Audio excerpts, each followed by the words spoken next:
میدان جنگ اندھیری رات نعرے گونج رہے ہیں، اللہ اکبر کہ شیر رکنے والے نہیں جب تک روم کا آخری قلعہ فتح نہیں ہو جاتا۔ محل کے اندر وزیر کہنے لگا، حضور بازنطینی سلطنت کا پہلا ٹھیکہ ہم نے گرا دیا، اب باری ہے روم کا آخری باب۔ سلطان محمد کہنے لگے، انشاءاللہ وہ بھی ہمارا ہوگا، نگاہیں ثابت رکھو۔ وزیر اعظم کہنے لگے، انگلستان میں یارگ اور لنگاسٹر کی خانہ جنگی ہے، فرانس کی طاقت بھی ڈٹی ہوئی ہے، فی الحال وہ ہم پر بڑا خطرہ نہیں۔ سلطان محمد کہنے لگے، اچھا پھر اپنا دھیان پونس پر رکھیں۔ شہزادہ بیازید کہنے لگا، بھائی محمد تم مجھے ہر روز دیکھے بغیر چین سے نہیں رہ سکتے۔ سلطان محمد مسکرا کر کہنے لگے، قریب آؤ، تمہیں ایک اہم ذمہ داری دوں گا، ٹوکات جانا ہوگا، وہاں مدرسہ مل کر آنا ہوگا۔ بايزيد محبت سے کہنے لگے، میں تمہارا ہوں، چاہیے زنجیروں میں باندھا ہوں، جلد وہ دن آئے گا جب زنجیریں ٹوٹیں گی اور تم تخت پر جلوہ گر ہوگی۔ جولیا نرمی سے بولتی ہے، کیا تم واقعہ ہی اس پر یقین رکھتے ہو؟ بايزيد کہنے لگے، ہاں تم بھی بشرطے یقین کر لو، تمہاری آنکھوں کی روشنی بجھے گی نہیں۔ محافظ کہنے لگے، فوراً نکلنا ہوگا، خطرہ بڑھ رہا ہے۔ بايزيد کہنے لگا، جلد آؤں گا جولیا، میں پھر آ کر بچاؤں گا۔ شہزادی جولیا کہنے لگی، میں پونس کی بیٹی اور تم عثمانی سلطان کے بیٹے، ہمارے خاندان دشمن ہیں۔ بايزيد کہنے لگے، یہ دشمنی بھی مجھے تم سے جدا نہیں کر سکتی، تقدیر کا اپنا راستہ ہے۔ خادم کہنے لگا، لالا کومینیوس لوٹ آیا ہے، حفاظتی گشت بڑھ جائیں گے، ہمیں چھپ کر نکلنا ہوگا۔ بايزيد کہنے لگے، احتیاط رکھو، میں اپنے والد سے پہلے واپس جاؤں گا۔ درباری کہنے لگا، اسفنیان اور غلو قاسم بے کو پیغام بھیجا گیا، وہ ہماری تجویز قبول کریں گے۔ پاشا کہنے لگے، اگر یہ رشتہ بن گیا تو ہمیں بندرگاہ اور سیاسی سہارا ملے گا، پونس کا بھی فائدہ ہوگا۔ لالا کہنے لگے،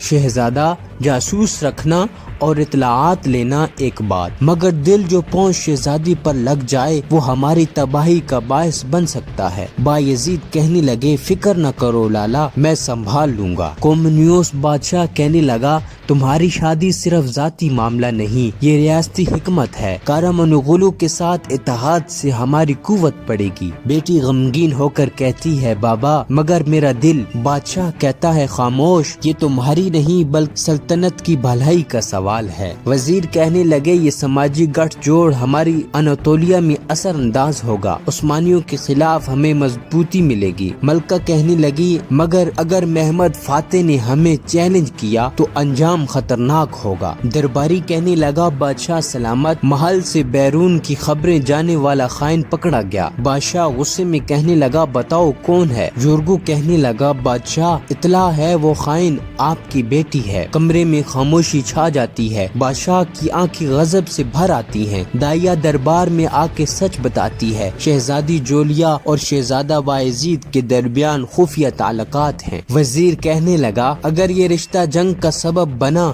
تو عزت خاک میں مل جائے گی۔ دوسرا وزیر کہنے لگا، ہم بھی عثمانیوں کے خلاف بڑھیں گے، ضرورت پڑی تو ان کے خلاف بھی اقدامات اٹھائیں گے۔ ایک بزرگ سردار کہنے لگے، جولیا کو پونس سے لا کر ہمارے سامنے پیش کرو، دوست و دشمن دیکھ کر کارمانوغلو کس قدر جری ہے۔ وزیر کہنے لگا، نہیں، جہیز بھیج دو، بیٹی لینے آنا ہمارے مرتبے کے خلاف ہے۔ بادشاہ کہنے لگا، بیٹی جدائی برسوں تک چل سکتی ہے، مگر وقت آ گیا ہے، تم کارمانوغلو کے شہزادے سلطان سے شادی کرو گے۔ بیٹی غمگین، یہ کیسی حکمت ہے؟ بادشاہ کہنے لگا، یہ ہماری بقا کا معاملہ ہے۔ بادشاہ کہنے لگا، یہ رشتہ پورے مشرق کو پھر سے زندہ کرے گا، تمہاری خوشی کے لیے نہیں، سلطنت کے لیے۔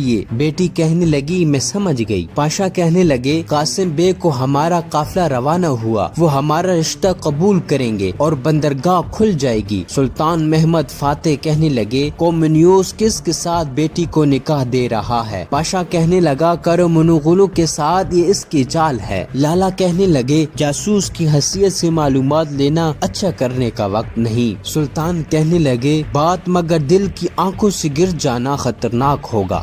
بايزيد، میں احتیاط کروں گا، مگر دل اپنا فرمان سناتا ہے۔ سلطان کہنے لگے، بايزيد، راز کی کھوج ضروری ہے۔ بايزيد، حاضر، رخصت کی تیاری کر رہا ہوں۔